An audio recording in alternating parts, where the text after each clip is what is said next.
আমরা কেন রাজাকারদের লিস্টটা সঠিকভাবে করিনি? ওনাদের একটি ডাকে একটি বাংলাদেশ। তারপর এখন এসে কেউ যদি বলে যে আমি ঘোষণাপত্র পাঠ করেছিলাম, তাতে নাকি দেশ স্বাধীন হয়ে গেল। বৈষম্য বিরোধী ছাত্র আন্দোলনের মধ্য দিয়ে পদত্যাগ করতে হয়েছিল প্রধানমন্ত্রী শেখ হাসিনাকে। পরবর্তীতে দেশ ছাড়তে বাধ্য হন এই প্রধানমন্ত্রী। কি অপরাধটা কি করেছি? যেখানে দাবি করেছে প্রত্যেক দাবি আমরা মেনে নিয়েছি। এদিকে বর্তমান সময়ের অস্থিতিশীলতা ও অযোগ্যতার কারণে সুষ্ঠু মর্যাদায় প্রধানমন্ত্রীকে দেশে ফিরিয়ে আনার আহ্বান জানান দেশের সর্বস্তরের জনগণ।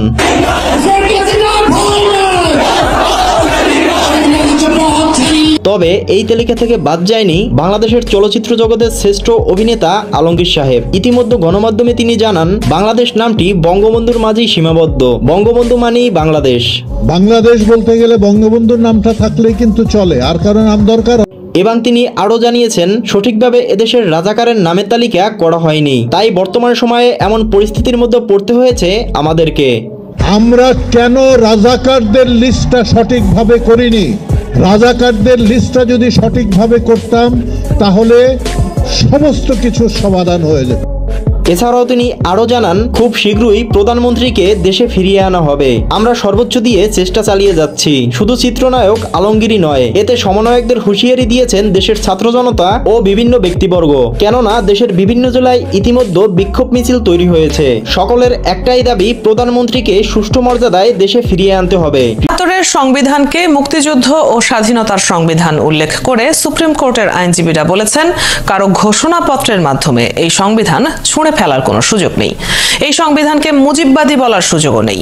দুপুরে এক সংবাদ সম্মেলনে একথা বলেন সুপ্রিম কোর্টের আইনজীবীরা। মুজিববাদী ৭২-এর সংবিধানের কবে রচিত হবে? সংবিধান ৭২-এর সংবিধান এটা বহু অনেক রক্তের বিনিময়ে পাওয়া সংবিধান। ইতিহাসকে ভুললে চলবে না। যার যার জায়গায় তাকে তার সম্মান যদি না দেওয়া হয়, তবে জাতিগতভাবে আমরা মুক্ত হয়ে পড়ব। বাংলাদেশটা কি কারো বাপের?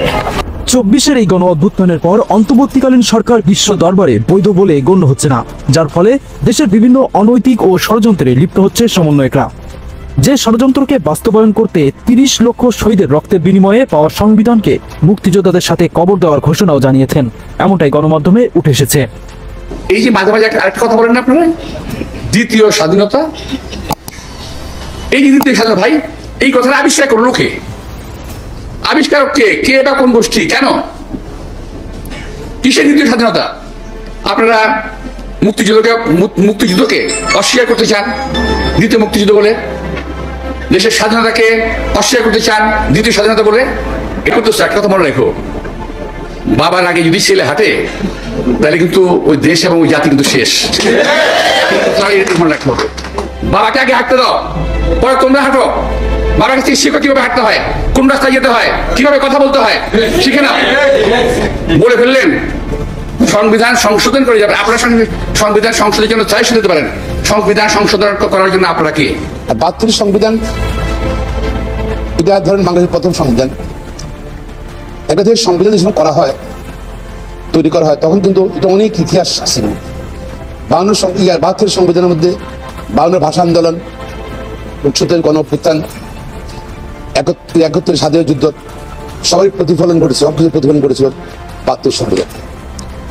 এখন সংবিধান কবর দেওয়া হবে, কথাটা খুব খারাপ একটা সংবিধান।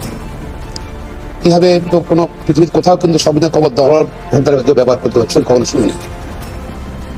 হঠাৎ করে এই বক্তব্যটা আসছে কেন ৩-৪ দিন থেকে, তো আমার জানা নেই। আর যদি এটা প্র্যাকটিস হয়ে যায়, তাহলে যে কোনো সরকার আসার পরে তো একটা ইয়ে থাকে, জোয়ার থাকে, তো সবাই তো এরকম সংবিধান সংশোধন করবে। এই সংবিধান তো দেখা যাবে যে বা সংবিধান বাতিল করবে, নতুন সংবিধান দেবে তার অনুযায়ী। তবে এদিকে বিভিন্ন রাজনৈতিক দলসহ আইনজীবীরা জানিয়েছে, ৭২-এর এই সংবিধানকে কোনোভাবেই পরিবর্তন করা সম্ভব নয়। কিছুটা সংস্কার করা গেলেও অন্তর্বর্তীকালীন সরকারের মাধ্যমে কোনোভাবেই সম্ভব নয়। যতটুকু সম্ভব স্থায়ী সরকার গঠিত হওয়ার পর পার্লামেন্টের মাধ্যমে। চাহিদা পূরণের জন্য। আর এই সংবিধান ৭২-এর সংবিধান এটা বহু অনেক রক্তের বিনিময়ে পাওয়া সংবিধান। অন্তত আমি তো তখন ছোট ছিলাম, আমি স্বাধীনতা দেখেছি।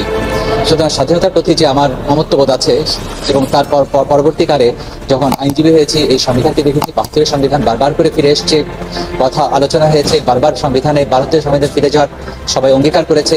সুতরাং 72 সংবিধান নিয়ে খুব বেশি বলার কিছু আছে বলে অন্তত আমি মনে করি না। মেয়াদ ভোট ছাড়া সরকার থাকে, সেই সরকার যখন বল প্রয়োগের মাধ্যমে ক্ষমতায় থাকে, সেই সরকার যখন আইন আদালত কিংবা সংবিধানের তোয়াক্কা না করে রাষ্ট্রের প্রতিটি প্রতিষ্ঠান including judiciary, I am saying it again, including জুডিশিয়ারিকে ভীষণ রকম দলীয় অফিসে পরিণত করে।